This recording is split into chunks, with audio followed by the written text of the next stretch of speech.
আমি পশ্চিমবঙ্গের সমস্ত যারা অ্যাসপিরেন্ট আছো সিভিল ইঞ্জিনিয়ারিং নিয়ে পড়াশোনা করছো, পাশ করে গেছো, বা যারা ভাবছো সিভিল ইঞ্জিনিয়ারিং নিয়ে পরে পড়বে, তাদের সবাইকে স্বাগত জানাই আমার চ্যানেলে। মূলত আমি সিভিল ইঞ্জিনিয়ারিংটাই পড়াই, অতএব বাকি অন্যান্য বিষয়ে স্টুডেন্টরা খুব কমই এখানে আসে, বাট তাও ইঞ্জিনিয়ারিং সেক্টরে অনেকে কিছু কিছু নন টেকনিক্যাল ভিডিও দেখার জন্য আমার এখানে আসে। তো আমি সবাইকেই স্বাগত জানাই এবং একটা বিষয় নিয়ে বৃহত্তর আলোচনার কারণে আমি আজ তোমাদের সামনে উপস্থিত হয়েছি। মেন ঘটনাটা হলো, আমি রিসেন্টলি কিছু ইন্টারভিউ নিয়েছি, সব কিছু হয়তো ইউটিউবে দেওয়া হয়নি, এবং কিছু সাকসেসফুল ক্যান্ডিডেটদের সাথেও রিসেন্টলি কথা বলেছি। কেএমসি যেই হয়েছে, WBSc-TCL যেই হলো, এই হলো, হ্যাঁ, কিছু কিছু জায়গায় কিছুদিন আগে একটা ইঞ্জিনিয়ারিং সার্ভিসের রেজাল্টও বেরোলো। তো সমস্ত মিলে আমার একটা অভিজ্ঞতা হয়েছে। ভিডিওতে ওই কন্টিনিউ যখন কথাবার্তা হয় তখন অনেকে অনেকভাবে অনেক কিছু কিন্তু ভাব প্রকাশ করে উঠতে পারে না, কিন্তু তাদের সাথে কথা বলে আমার কিছু কিছু জিনিস মনে হয়েছে যেগুলো তোমাদের সামনে তুলে ধরাটা খুবই জরুরি। এবার দেখো, এখানে আমি যে কথাগুলো বলবো সেগুলো তোমাদের সকলের স্বার্থেই খুবই গুরুত্বপূর্ণ। এবার তুমি সেটা নেবে কি নেবে না সেটা কিন্তু তোমার ব্যাপার। কারণ কি, দেখবে যারা অ্যানালিস্ট হয় আর কি, প্রত্যেকটা অ্যানালিসিস্টেরই যে সেম আউটপুট থাকবে তা কিন্তু নয়। মানে আমি যে কথাগুলো বলছি সেটা যে তোমার ভালো লাগবে নাও হতে পারে। এবং এরকম আমার মতো তো আরও অ্যানালিস্ট আছে যারা এডুকেশন নিয়ে আলোচনা করে, পড়াশোনা নিয়ে গভীর থেকে গভীরতর বিশ্লেষণ করে, তাদের সাথে আমার মতের মিল নাও হতে পারে। আমার যেটা মনে হয় এভাবে করা উচিত তার বেসিসে আমি কিছু বলছি। কিছু অবশ্যই সাকসেসফুল ক্যান্ডিডেটদের সাথে আমার কথা হয়েছে, তাদের অভিজ্ঞতাগুলো আমি জেনে একটা বিষয় তোমাদের আমি জানতে চেয়েছি। আমি আজকে 5টা পয়েন্ট নিয়ে আলোচনা করব, একটা একটা করে পয়েন্ট হবে, পরের পয়েন্টে আমি যাব, এবং 5টা পয়েন্টই খুবই গুরুত্বপূর্ণ, তোমার ফিউচারে কিন্তু খুব কাজে লাগবে। আমি অ্যাটলিস্ট এতটুকু তোমাদের রিকোয়েস্ট করবো যে পুরো ভিডিওটা একটু দেখো, দেখার পরে নেবে কি নেবে না, 5টার মধ্যে 3টা নিতে পারো, 2টো নিতে পারো, 1টা নিতে পারো, 5টাই নিতে পারো, 4টা নিতে পারো। এই নেওয়াটা কিন্তু তোমার উপর ব্যাপার পুরোটাই। হ্যাঁ, চলো তাহলে আমরা বেশি সময় একদম ওয়েস্ট না করে শুরু করে দিই। সেটা হচ্ছে, সবার প্রথমে যে বক্তব্যটা সবার মধ্যেই ছিল, আমি অনেক দিন থেকেই শুনছি যে পিএসসি অ্যাসিস্ট্যান্ট ইঞ্জিনিয়ার কবে বেরোবে, বা পিএসসি লেকচারার কবে বেরোবে, এবং পাবলিক সার্ভিস কমিশন যেইর যে পরীক্ষাটা হয়েছে তার রিক্রুটমেন্ট কবে হবে। মানে হয়ে গেছে, কিন্তু এখনও ইন্টারভিউ শিডিউল বা কিছুই দেয়নি, বা রেজাল্টও দেয়নি। ঘটনা হলো, এই চক্রে 29 ফেব্রুয়ারি আমি পিএসসি অফিসে গেছিলাম, এবং গিয়ে যেটা আমি শুনেছি সেটাই তোমাদের বলছি। আমি একই জিনিস লিখেও ছিলাম গ্রুপে, অনেকে তো গ্রুপে নেই, তাই আমার মনে হয় সবার কাছে এটা পৌঁছায়নি। যেটা ঘটনা সেটা হচ্ছে যে ওনাদের বক্তব্য যে এখন এই মুহূর্তে চেয়ারম্যান নেই পিএসসির। তো পিএসসির চেয়ারম্যান যেহেতু নেই, তো কোনো রিক্রুটমেন্টের ইন্টারভিউ বা এরকম নিতে গেলে আর কি চেয়ারম্যানের উপস্থিতিটা খুবই জরুরি। মানে টেকনিক্যাল পার্সন তো থাকবেনই, তার সাথে সাথে একজন চেয়ারম্যান থাকতেই হবে, ঠিক আছে? তো যেহেতু চেয়ারম্যানের চেয়ারম্যান এখনও নেই, স্থায়ী বা অস্থায়ী কোনো পদেই চেয়ারম্যান পিএসসির আপাতত নেই, সেহেতু তারা কিছুই গ্রুপ এর পোস্টগুলো রিক্রুটমেন্ট করতে পারছে না। এবার গ্রুপের পোস্টের রিক্রুটমেন্ট কিন্তু খালি পিএসসি যেই না, পিএসসি যেই তোমরা জানো কি না জানি না, আমি বলে দিই, এটা কিন্তু গ্রুপের রিক্রুটমেন্ট। তো গ্রুপের রিক্রুটমেন্ট কিন্তু অনেক পেন্ডিং হয়ে আছে আরও, মানে শুধু এইটা নয়, আরও কিছু কিছু পেন্ডিং হয়ে আছে যেগুলো হওয়ার কথা। এবার যেহেতু চেয়ারম্যান নেই সেহেতু এটা কিছুই হচ্ছে না। যখন চেয়ারম্যান আসবেন, সে স্থায়ী পদ হোক বা অস্থায়ী পদ হোক, যখনই তিনি আসবেন তখনই কিন্তু আস্তে আস্তে আস্তে আস্তে এই জিনিসগুলো ক্লিয়ার করা হবে। তাহলে তাদের মেন সমস্যা হচ্ছে এই কারণের জন্য নেওয়া যাচ্ছে না, ঠিক আছে? আচ্ছা, তো এটা কত সময় লাগবে হতে, তো এটার কোনো বলা যায় না, কালকেই হয়ে যেতে পারে, আবার একটু সময়ও লাগতে পারে। তো ওনারা আমার যেটা ধারণা, ওনাদের কথাবার্তা শুনে মনে হলো 3 থেকে 4 মাস কিন্তু এখনও তোমাদের মিনিমাম লাগার কথা, ঠিক আছে? এই হলো ঘটনা পিএসসি জেইর ক্ষেত্রে। তাহলে আমি যেটা প্রথম পয়েন্ট নিয়ে আলোচনা করছিলাম সেটা হচ্ছে পিএসসি জেই। শুনে নিলে পুরো কথাটা, এটা ওনারা আমাকে বলেছেন, সেই হিসেবে আমরা তোমাকে বললাম। তারপরে 11 তারিখ তোমাদের মুভমেন্ট আছে, অবশ্যই করো, কোনো অসুবিধা নেই, যাও, না গিয়ে তো লাভ নেই, তোমরা নিজেরা মুখে শুনে আসো, সব কিছুই ঠিক আছে, ঠিক আছে? তো আমার কাছে যে খবরটা আছে আমি সেটা বললাম। আচ্ছা, এবং পিএসসি অ্যাসিস্ট্যান্ট ইঞ্জিনিয়ারের যে খবরটা সেটা তো শুনে আমি খুবই আশা হতো এটাই, যে আমাদের ডিপার্টমেন্টেও রিক্রুটমেন্ট সবই দরকার, লোক খুবই কম, কিন্তু এখনও কিন্তু পিএসসি এর কোনো খবর বের হয়নি। মানে 2024 সালেও এটা হবে কি না আমি কিন্তু আশাহত একদম করছি না। আমি শুনিনি যে 2024 সালে হবে না, এই কথাটাও কিন্তু ওনারা বলেননি। ওনাদের কথা শুনে আমার যেটা মনে হলো যে 2024-এ হওয়ার চান্স খুব কম, মানে নোটিফিকেশান বের হওয়ার চান্স খুব কম। এইটাই, কারণ কি এখনও কোনো খবর হয়নি, এতগুলো পেন্ডিং আছে, আগে ওগুলো হবে, এরকম একটা ব্যাপার। প্যারালালি ওরা কতটা চালাতে পারবে একসাথে? যখন চেয়ারম্যান ধরো রিক্রুটমেন্ট হলো, চেয়ারম্যান আসলো মে মাসে, এবার মে মাসে আসার সাথে সাথে একদম প্যারালালি সব কিছু যে শুরু হয়ে যাবে সেটা নাও হতে পারে। হতে পারে আগে একটা হলো, তারপরে একটা হলো, তারপরে একটা হলো, তারপরে একটা সিরিজ, মানে এটা প্যারালাল, মানে এই ঘটনাটা হচ্ছে প্যারালালি সব কিছু চলছে আর এটা একের পর এক চলছে। তো এটাও কিন্তু হতে পারে, তো তাতে একটু সময় লাগবে।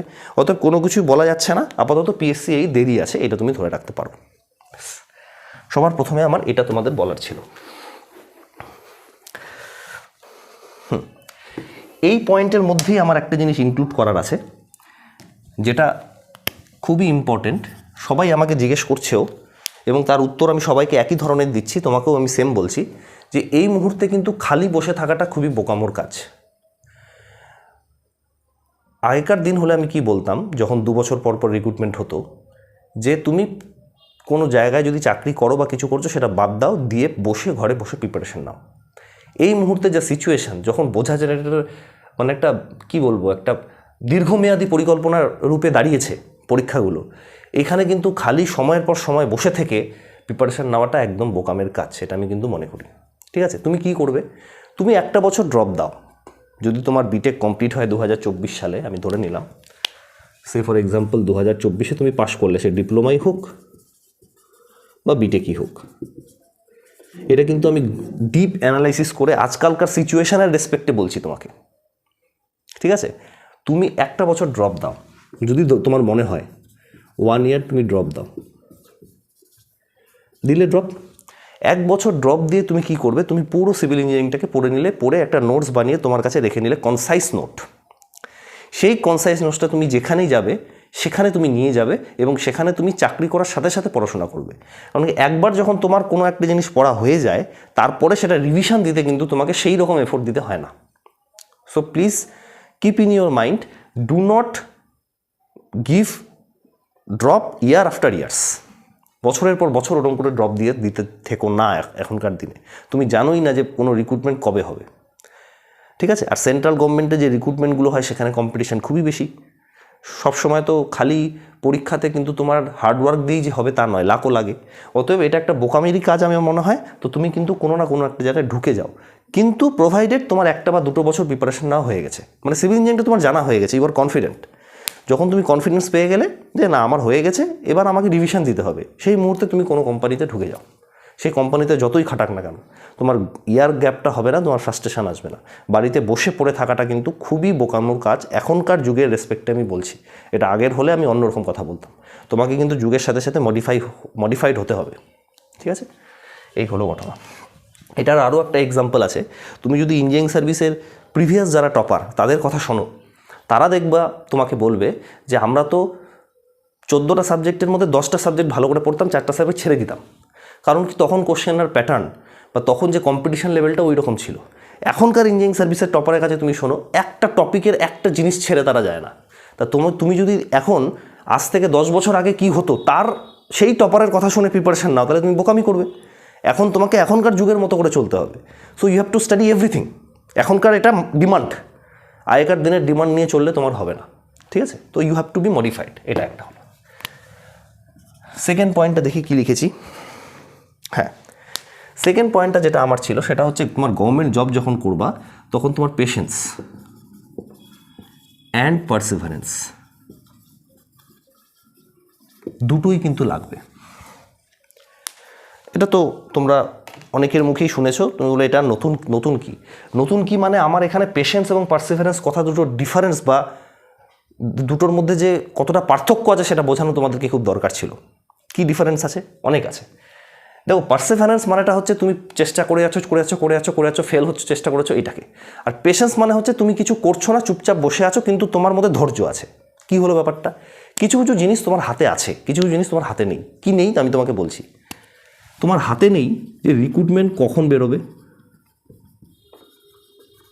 রিক্রুটমেন্ট টাইম তোমার হাতে নেই, কিচ্ছু করতে পারবে না তুমি। দেখো, তুমি আন্দোলন করো, আন্দোলন করতে আমি মানা করছি না, কিন্তু যখন বের হওয়ার দেখবে তখনই বেরোবে।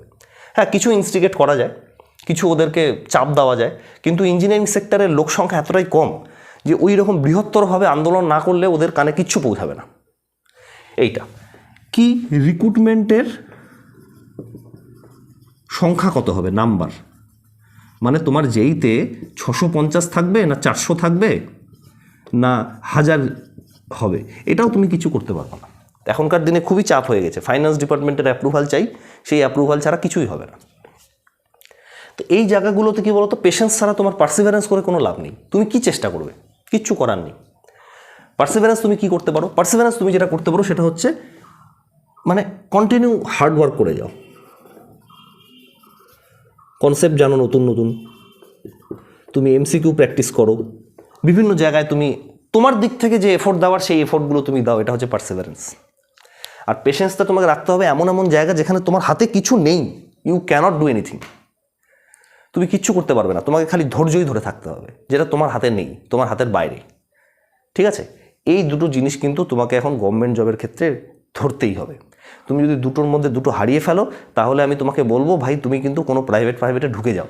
জব নেই এটা বলো না, তুমি যেতে চাইছো না এটা বলো। জব প্রচুর আছে, হ্যাঁ, সেই জবটা তোমার হয়তো পছন্দসই হবে না, কারণ কি এখন প্রাইভেট কোম্পানিতে তুমি যদি জব করতে যাও, সেই জবটা তোমার কিছু জায়গাতে পছন্দসই হবে, কিছু জায়গাতে হবে না, মানে তুমি জব স্যাটিসফ্যাকশন পাবে না। আজকালকার দিনে এই মুহূর্তে দাঁড়িয়ে বলতে পারি 99.99% লোকের জব স্যাটিসফ্যাকশন নেই, তুমি মিলিয়ে নিও। সে আইএএসই হোক আর আইপিএসই হোক, যত বড় বড়ই হোক, যদি সেরকমই হতো তাহলে কোনো আইএএস অফিসার সুইসাইড করতো না, কোনো আইপিএস অফিসার সুইসাইড করতো না।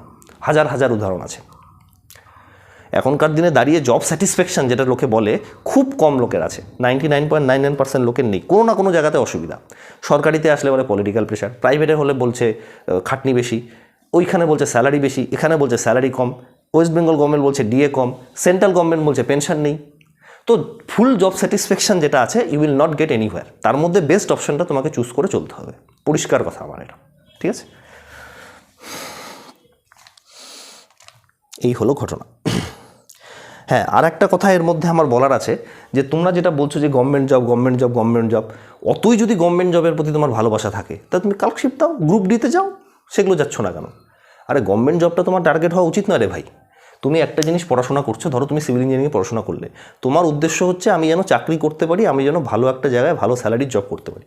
তুমি যদি মাথায় এটা ঢুকিয়ে নাও গভর্নমেন্ট জব ছাড়া আমি অন্য কোনো জব করবো না, তাহলে তুমি গ্রুপ ডি পরীক্ষা দাও না, অনেক আছে, জয়েন করো।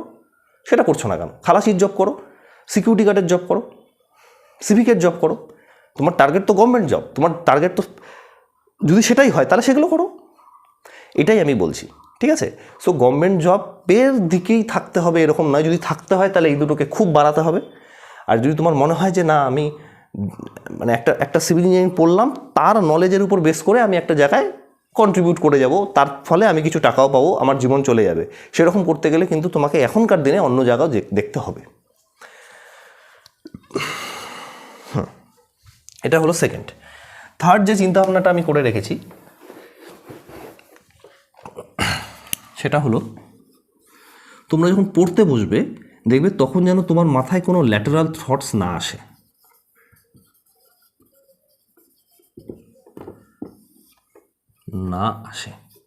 দেখো, এটা বলাটা যত সহজ, করাটা কিন্তু অত সহজ নয়। তুমি সামাজিকভাবে, অর্থনৈতিকভাবে, সাংস্কৃতিক দিক থেকে, তোমার শারীরিক প্রবলেমের দিক থেকে, মানে অসুস্থতার দিক থেকে বহু রকমভাবে তুমি প্রেশারে থাকতেই পারো।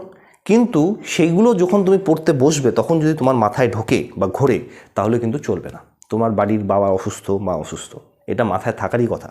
কিন্তু তোমাকে চেষ্টা করতে হবে যতটা সম্ভব এই পার্টিকুলার যে জিনিসগুলো আমি তোমাকে বললাম, সামাজিক পরিস্থিতি, কিছু অর্থনৈতিক পরিস্থিতি, কিছু শারীরিক পরিস্থিতি, সমস্ত কিছু বাদ দিয়ে ওই শুধু সময় যেন তুমি ফোকাস করে একদম পড়াশোনা করো।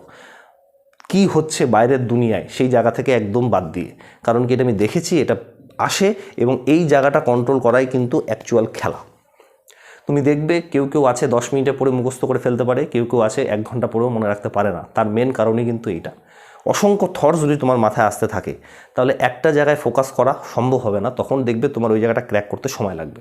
মানে সিম্পলি আমি যেটা বলি, আগেও অনেকবার বলেছি, যে তুমি এই বোর্ডটাকে ভাঙতে চাও, এখানে বিভিন্ন জায়গায় বাড়ি মারছো, তার থেকে বরঞ্চ তুমি একই জায়গায় যদি বারবার বাড়ি মারতে থাকো, এক সময় কিন্তু ভাঙতে এটা সুবিধা হবে। সো ল্যাটারাল থটস তোমার মাথায় আসা যাবে না, একদম স্ক্রিন আউট করে নাও। এটা সম্ভব না, অনেক ক্ষেত্রেই সম্ভব হয়ে ওঠে না, আমি জানি, পরিস্থিতির চাপে পড়ে অনেক সময় চলে আসে, কিন্তু ওই জায়গাটাতেই হচ্ছে টপার বা যারা সাকসেসফুল হয় আর যারা সাকসেসফুল হয় না তাদের মধ্যে ডিফারেন্স তৈরি হয়ে যায়। যতটা সম্ভব করা, আমি এটাই বলছি তোমাকে বারবার, ঠিক আছে? এটা আমি দেখেছি। আচ্ছা, এইবার একটা খুব গুরুত্বপূর্ণ ব্যাপার আছে, পয়েন্ট 4। আমি আগেও বলেছি, এখনও বলছি, এখন একটু অন্যরকমভাবে বলবো। সেটা হচ্ছে প্ল্যান বি রাখতেই হবে তোমাকে। আগেও বলেছি আমি এই কথাটা, যারা পুরনো ভিউয়ার্স তারা এই কথাটা আমার জানবে, যে অ্যাসপিরেন্টসের একটা ওয়েব সিরিজ আছে, সেই ওয়েব সিরিজে তুমি সন্দীপ ভাইয়ার কথা শুনে মোটিভেটেড হয়ে যাও যে plan B is for losers, তাহলে তুমি খুব ভুল করছো আজকালকার দিনে। এটা আমি তোমাকে বলে দিলাম। এমন কিছু কিছু পরীক্ষার জন্য হয়তো তুমি খাটছো, লেকচারার হোক, আমি বলছি, যেটা হয়তো ইন ফিউচারে হবেই না, কিচ্ছু বলা যায় না। তোমরা হয়তো অনেকেই শুনেছো যে অ্যাসিস্ট্যান্ট ইঞ্জিনিয়ারের রিক্রুটমেন্টগুলো কিন্তু অনেক সময় কন্ট্রাকচুয়াল হয়ে যেতে পারে ইন ফিউচারে। অতএব যে plan B is for losers, এই ধরনের কথাবার্তা দিয়ে যদি তুমি ফলস মোটিভেটেড হয়ে যাও, তুমি নিজেরই ক্ষতি করবে। আমি তোমাকে এটা হরফে হরফে লিখে দিতে পারি এখনকার যুগে। এবং সন্দীপ ভাইয়া যিনি এই কথাটা বলেছিলেন ওই মুভিটাতে বা ওই ওয়েব সিরিজটাতে, তিনি কিন্তু নিজেই প্ল্যান বির সহায়তায় জীবিকা অর্জন করছিলেন। কারণ কি, তার কিন্তু আইএস হয়নি বা সিভিল সার্ভিস হয়নি, যেটা তার মেন টার্গেট ছিল। পরে তিনি পিসিএস অফিসার হয়েছিলেন। তো তার যদি প্ল্যান বি না থাকতো, তাহলে কিন্তু তার মানে তিনি লুজারই, কারণ কি তিনি তো আর সিভিল সার্ভিস হলেন না। এই রকমভাবে মোটিভেটেড হয়েও না, প্ল্যান বি রাখতে হবে। কিন্তু প্ল্যান বিটা তোমাকে বুদ্ধি করে রাখতে হবে। ধরো তুমি এরকম করলে, তুমি সিভিল সার্ভিসের প্রিপারেশান নিচ্ছ, আমি একটা এক্সাম্পল দিচ্ছি। সিভিল সার্ভিসের প্রিপারেশান নিচ্ছ, তো তার সাথে সাথে ধরো তুমি আইএএসের প্রিপারেশান নিচ্ছ। এইটা হলো একটা মূর্খামি প্ল্যান বি, মানে এটা হচ্ছে তোমার প্ল্যান বি। তুমি সিভিল ইঞ্জিনিয়ার হয়ে তুমি সিভিল সার্ভিসের প্রিপারেশান নিচ্ছ, প্ল্যান বি রেখেছো। এটা একটা মূর্খামি টাইপের হলো। যদি তোমার মেন্স পেপার সিভিল সার্ভিসে সিভিল ইঞ্জিনিয়ারিং না থাকে, তাহলে যদি সিভিল ইঞ্জিনিয়ারিং মেন্স পেপার থাকে তাহলে কোনো ব্যাপার না। কেন বলছি, নন টেক পোর্শনটা এর আর এর কমপ্লিটলি আলাদা। এখন এখানে যে নন টেক তোমাকে পড়তে হবে, এখানে সেই নন টেক তোমাকে পড়তে হবে না। এর নন টেক আলাদাই, হাওয়াই লাগবে না তোমার। এবং অনেক জিনিস আছে এখানে, যেমন এমসিকিউ আসবে, এখানে তোমার এমসিকিউ আসবে না, খালি মেন্স আসবে। অতএব এই ধরনের প্ল্যান বি রাখা যাবে না। প্ল্যান বিটা অন্যরকম রাখতে হবে। কীরকম রাখতে হবে? যেমন ধরো তুমি একটা মাথায় টার্গেট নিলে যে আমাকে কোনো রকমভাবে সিভিল ইঞ্জিনিয়ারিং রিলেটেড আমি পড়াশোনা করে ফেলেছি, এই রিলেটেড কোনো একটা চাকরি আমাকে করতে হবে বা জোটাতে হবে। তার জন্য তোমার হাতে এসএসসি থাকবে, তোমার কাছে পিএসসি থাকবে, তোমার কাছে আইএস থাকতে পারে, তোমার কাছে পিএসইউস থাকতে পারে। এই রকম জায়গা, মানে একই জায়গার মধ্যে রাখতে হবে। এবং যদি এগুলো না হয়, তাহলে আমি কোনো প্রাইভেট কোম্পানিতেও যেতে রাজি থাকবো। যদি আমার এগুলো না হয়, এগুলো হলে ভালো, গেট ফেট, এটা গেট দিয়ে যদি হয় ভালো, যদি না হয় তাহলে আমি ভাবো এটাই আমার ডেস্টিনি। আমি চেষ্টা করেছি, আমার যে ক্ষমতা বা আমার যে ট্যালেন্ট বা আমার যে নলেজ আছে সেই লেভেল দিয়ে আমি পুরো চেষ্টা করেছি, অনেস্টলি ট্রাই করেছি, হলো না। কিন্তু এই যে সিভিল ইঞ্জিনিয়ারিংয়ের নলেজটা আমি গেন করেছি, তার রেসপেক্টে আমি প্রাইভেটে জব করব, করে আমি জীবিকা অর্জন করব, এটাই আমার ডেস্টিনি। কিন্তু ওই হেরে যাওয়া চলবে না যুদ্ধে নামার আগেই। যুদ্ধে নামলে একজন তো জিতবেই রে ভাই, কিছু করার নেই। এখন 10টা লোক আছে, তার মধ্যে সিট আছে একটা, অবভিয়াসলি এখানে ফেলিয়ারের সংখ্যাই বেশি, 9 জনই ফেল করবে। হ্যাঁ, কিন্তু তুমি যদি সিভিল ইঞ্জিনিয়ারিং পড়ে একটা নলেজ গেইন করো, সেই নলেজের উপর বেস করে কিন্তু তুমি জীবিকা অর্জন করতে পারবে। দেখি কতক্ষণের ভিডিও হলো, 18 মিনিটের। আমার এটাই বলার বক্তব্য। এরকম না যে তুমি না খেতে পেয়ে মরে যাবে। এখনও সিভিল ইঞ্জিনিয়ারিংয়ের সেরকম সিচুয়েশন কিন্তু হয়নি। এবার তোমরা সেই লেভেল অবধি নামতে চাইছো না বা সেই লেভেলের জব করতে চাইছো না বলে এরকম সিচুয়েশান হচ্ছে। আমি বারবার বলছি তোমাকে। কিন্তু এখন যা সিচুয়েশান, এখন যা যুগ, তাতে তোমাকে প্ল্যান বি রাখতে হবে এবং সেই প্ল্যান বিটা ওয়াইজলি চুজ করতে হবে, যেটা তোমার যে প্ল্যান এ তার সাথে যেন রিলেটেড থাকে। যেমন সন্দীপ ভাইয়া কী করেছে, উনি সিভিল সার্ভিসের প্রিপারেশন নিলেন, পড়লো, কিন্তু ওনার হলো পিসিএসে। দেখবে যে দুটোর মধ্যে অনেকটা সিমিলারিটি আছে। মানে তুমি যে হিস্ট্রি জিওগ্রাফি পড়লে, সেটা একটা বৃহত্তর, একটা বড় রকমভাবে পড়তে হচ্ছিল সিভিল সার্ভিসে, পিসিএসে হয়তো একটু কম আছে, ছোটো আছে। আমাদের ডাব্লিউবিসিএসে তুমি ধরো আইএসের প্রিপারেশান নিচ্ছ, তোমাকে মেন্সের জন্য পড়তে হচ্ছে, বড় বড় লিখতে হচ্ছে। আমাদের ডাব্লিউবিসিএসে কিন্তু সবই এমসিকিউ, সে তুমি যাই করো, মানে ওখানে মেন্স পেপার লিখতে হয় না। তো একই জিনিস, সিলেবাস ইজ সেম, ডিফারেন্সটা হচ্ছে জাস্ট একটু সোজা হয়ে যায়। মানে ওয়েস্ট বেঙ্গল রিলেটেড জিনিস এখানে বেশি আছে, ওখানে হয়তো ওয়ার্ল্ড বা ইন্ডিয়া রিলেটেড জিনিস বেশি থাকবে। এটাই, মানে ওখানে পড়াটা বড়, আর তোমার এখানে পড়াটা ছোট, তার সাথে একটু বাইরের জিনিস হয়তো পড়তে হলো। এইরকম প্ল্যান বি রাখতে হবে। তো প্ল্যান বি রাখার উপরও অনেক কিছু ডিপেন্ড করে যে তুমি কীরকম প্ল্যান বি রাখছো। হ্যাঁ, তুমি এখানে প্রিপারেশান নিচ্ছ পিএসসির জন্য, আবার ওদিকে তুমি পিএসসি আর গেট তো সেম নয়। একদিকে তুমি পিএসসির পড়া পড়ছো, একদিকে গেটের পড়া পড়ছো, একটু ডিফিকাল্ট হয়ে যায় এটা। এইরকম প্ল্যান বি রাখা যাবে না, ঠিক আছে? তোমাকে এমন প্ল্যান রাখতে হবে যাতে তুমি গেটের পড়া পড়ছো তখন পিএসসি ট্রাই করতে পারো, কিন্তু পিএসসি পড়ে গেট করবে এটা হবে না, উল্টোটা যেন না হয়। কারণ কি, গেটে অনেক টেকনিক্যাল নলেজ লাগে, সেখান থেকে মুখস্থ জায়গাতে তুমি আসতে পারবে। একবার যদি তুমি মুখস্থ করে ফেলো, মানে মুখস্থ করার মতো, তখন তুমি আর টেকনিক্যাল জায়গায় আসতে পারবে না, তোমার মাথায় মোর্চা ধরে যাবে। তো এই জিনিসটা তোমাকে মনে রাখতে হবে।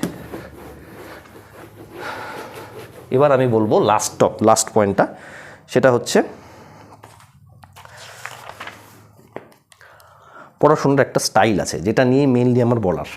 দেখো, এখন অনেক ছাত্রী সবাই আমাকে মেসেজ করছে এবং বলছে যে স্যার দেখুন, আজকালকার দিনে যে কোচিং ইনস্টিটিউটগুলো, ভালো কোচিং ইনস্টিটিউটগুলো ডিমান্ড করছে, সেই ডিমান্ড পূরণ করার ক্ষমতা অর্থনৈতিকভাবেও নেই আর সামাজিকভাবেও নেই। সামাজিকভাবে কীরকম নেই, যে বাড়িতে থাকতেই হবে এরকম নয়, যে বাড়ির বাইরে গিয়ে কলকাতায় থেকে আমি পড়াশোনা করব, তাতে বাড়ির সাপোর্টটা মানে ফাইন্যান্সিয়াল দিক থেকে তো হচ্ছেই, আবার সোশ্যাল দিক থেকেও অনেকটা প্রেশার চলে আসছে।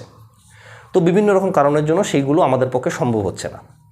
তো সেক্ষেত্রে তুমি অনলাইন পড়তে পারো, সেটা অবভিয়াসলি একটা তোমার কাছে অপশান আছে, কিন্তু অনলাইনের কিছু প্রবলেমসও আছে, যেগুলো নিয়ে আমি অন্য কোনো সময় না হয় আলোচনা করবো, নাহলে ভিডিওটা বড় হয়ে যাবে। তুমি যেটা করতে পারো সেটা হচ্ছে, তোমার পড়াশোনার কিছু স্টাইল আছে, যেটা তুমি মানে কিছু রিসোর্সেস আছে, সেই রিসোর্সেসগুলো কালেক্ট করে বুদ্ধিমত্তা দিয়ে কিন্তু তুমি প্রিপারেশান নিতে পারো। তার জন্য তোমার কোনো জায়গায় যেতে হবে না। কীরকম? ফার্স্ট সেটা হচ্ছে, তোমাকে কোনো ভালো থিওরি নোটস বা থিওরি বুক নিতে হবে, ঠিক আছে? সেটা যেটা হতে পারে, আমাদের ওয়েস্ট বেঙ্গলের কোনো ভালো যদি কোচিং ইনস্টিটিউশনের নোট তুমি পাও, that you can take material আর কি। বাট আমি আবার বলছি, এখনকার দিনে যারা মডার্ন পড়াশোনা করছে তাদের কাছে শুনছি আমি যে আইএস মাস্টার্সের নোটগুলো কিন্তু খুব ভালো, থিওরি বুকটা। আমার মেডিজির নোটটাই বেশি ভালো লাগতো আমি যখন পড়তাম। মেডিজির থিওরি বুকের যে সয়েল মেকানিক্স অ্যান্ড ফাউন্ডেশনের যে বইটা আছে, সেটা যে আমার কাছে কতটা মানে ভালো, মানে কতটা সুন্দরভাবে যে একটা এক্সপ্লেন করে লেখা আছে, তুমি কল্পনা করতে পারবো না। তো এরকম কোনো একটা থিওরি বুক তুমি নাও, নিয়ে তুমি থিওরিটা পড়ো। থিওরি পড়লে একটা চ্যাপ্টারের চ্যাপ্টার 1, যেই তোমার থিওরি বুক চ্যাপ্টার 1 কমপ্লিট হলো, তুমি থিওরি চ্যাপ্টার 2 চলে যাও, তার সাথে সাথে চ্যাপ্টার 1-এর এমসিকিউ করো। বুঝতে পারলে? এইভাবে তোমাকে চলতে হবে স্টেপ বাই স্টেপ, পড়াশোনার দিক থেকে আমি বলছি। কি করলে, আমি আবার বলছি ভালো করে, কোনো একটা ইনস্টিটিউশন বই নিয়ে চ্যাপ্টার 1 তুমি পড়লে, এটা হচ্ছে স্টেপ 1। স্টেপ 1, চ্যাপ্টার 1 তুমি পড়লে, থিওরি পড়লে, আর কিছু করবে না। স্টেপ 2তে তোমার আবার দুটো জিনিস চলে আসবে, MCQ of chapter 1 and chapter 2 theory. এইভাবে তোমার সিরিজটা চলতে থাকবে। চ্যাপ্টার 3তে যখন যাবে তখন কি করবে, চ্যাপ্টার 2-এর এমসিকিউ এবং চ্যাপ্টার 3 থিওরি। এইভাবে যদি তুমি চলতে পারো, করতে করতে দেখবে পুরো বইটা শেষ হয়ে গেল। এখন তো চ্যাপ্টার ওয়াইজই ভাগ করা থাকে অনেক জায়গাতে এমসিকিউ, মানে সেটাও দরকার। আবার একটা সব মিক্সড করে যে থাকে না, সেটাও দরকার। কিন্তু মানে এরকম না যে খালি চ্যাপ্টার 1 থিওরি পড়ে চ্যাপ্টার 1 এমসিকিউ করছো, না। ওটা যখন প্রথমবার পড়বে তখন দরকার। আবার এন্ডে যখন তোমার সব শেষ হয়ে গেল, তখন একটা মিক্স থাকবে, সেটারও এমসিকিউ করা দরকার। তো সমস্ত কিছু করতে হবে। প্রথমে শুরুটা এভাবে করবে, করতে 4-5 মাস যখন যাবে, তখন দেখবে অনেকটা তুমি এগিয়ে গেছো অন্যদের থেকে, যদি এইভাবে তুমি করতে পারো।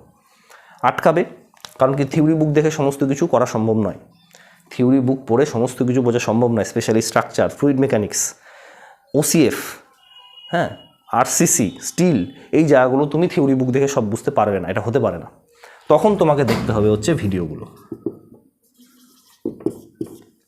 কোনো কোচিং ইনস্টিটিউটের ভিডিও দেখতে পারো, যেগুলো ইউটিউবে ফ্রিলি অ্যাভেলেবেল আছে, কোনো নিতে হবে না তার জন্য তোমাকে।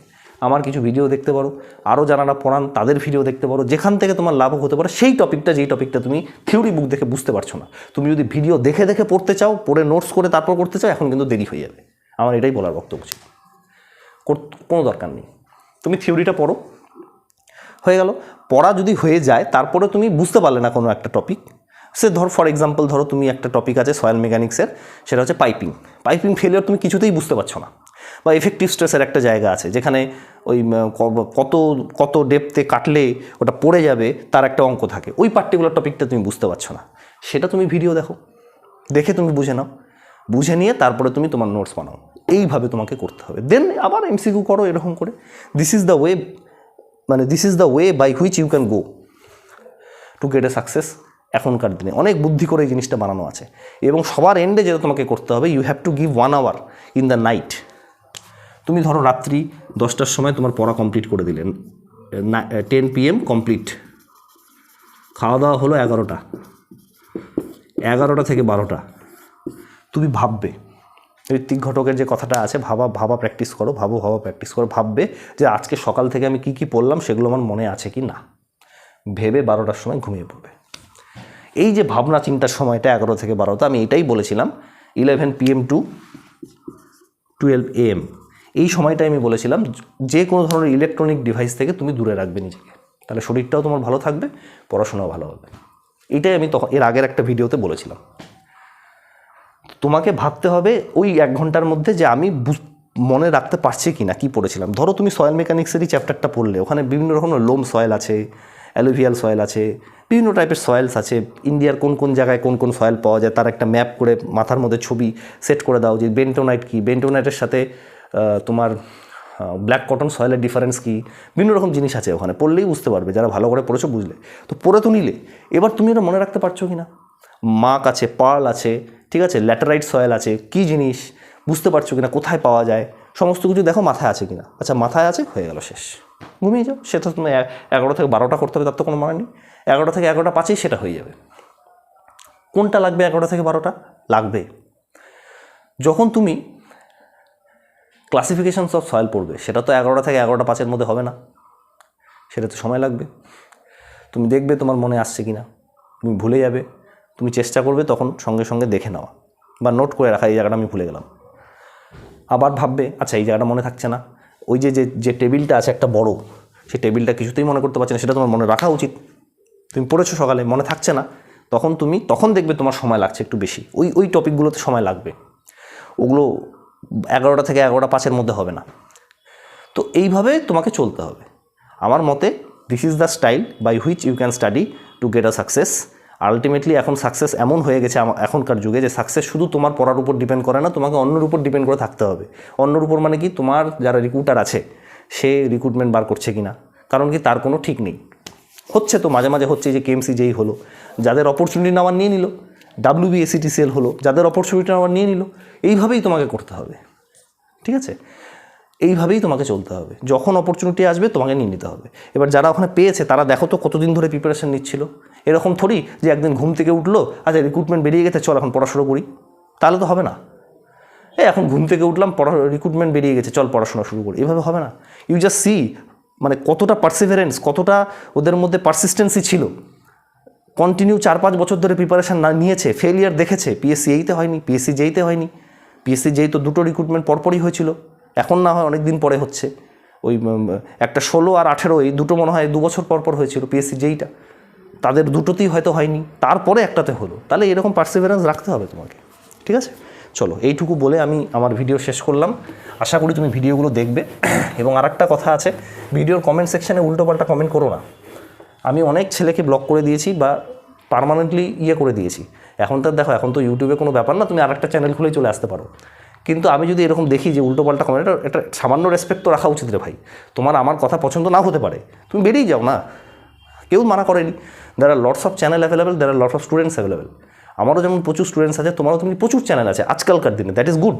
তো কম্পিটিশনটা আছে, চ্যানেলের মধ্যে কম্পিটিশন হয়। তাও তুমি আমার চ্যানেলে দেখবে বাইরের যে কোনো ছেলে এসে বলতে পারে যে আমার এই চ্যানেলটা ভালো লেগেছে স্যার, অন্য চ্যানেলে তুমি বলতেই দেবে না, আমার ওটাতে কোনো আপত্তি নেই, কারণ কি আমি পড়াই না এখনও, মানে ওই জায়গাটার মধ্যে আসিনি যে আমি পড়াবো, কম্পিটিশন করবো, ওর স্টুডেন্ট বেশি হয়ে গেল আমার কম হয়ে গেল, আমি ওটার জন্য এই চ্যানেলটা খুলিনি। এটা হচ্ছে ঘটনা, ঠিক আছে। অতএব একটু মার্জিতপূর্ণ কথাবার্তা বলো, না হলে খারাপ লাগে। ফট করে দেখি কী সব কমেন্ট করে বসেছে, একটু সামান্য রকম মানে ব্যঙ্গাত্মকভাবে কথা বলছো, হ্যাঁ একটা স্মাইলি দিচ্ছ, যেটা মানে একটা টিচারকে বলা যায় না আর কি, ঠিক আছে। তো এই ধরনের কথাবার্তাগুলো না বলাটাই ভালো। এবার হয় তো আমি জানিও, মানে আমি যখন স্টুডেন্ট ছিলাম আমিও তো দেখতাম মেডিজির চ্যানেলে স্যারদেরকে গালাগালি দিত। মানে এটাই শো করে যে তুমি খুবই অ্যাগ্রেসিভ এবং তোমার এই ধরনের গভর্নমেন্ট জবে এসে ভালো করে জব করার ক্ষমতাই নেই, আসেনি এখনও। মানে ওখানে তো তোমাকে অনেকে ব্যঙ্গ করবে, তো সেগুলোকে তো কন্ট্রোল করতে হবে। তো এগুলো এখন বড় হয়েছে, এখন একটু শেখো, এগুলো শেখা খুব জরুরি। তো উল্টোপাল্টা কমেন্ট আশা করি করবে না, ঠিক আছে? চলো টাটা।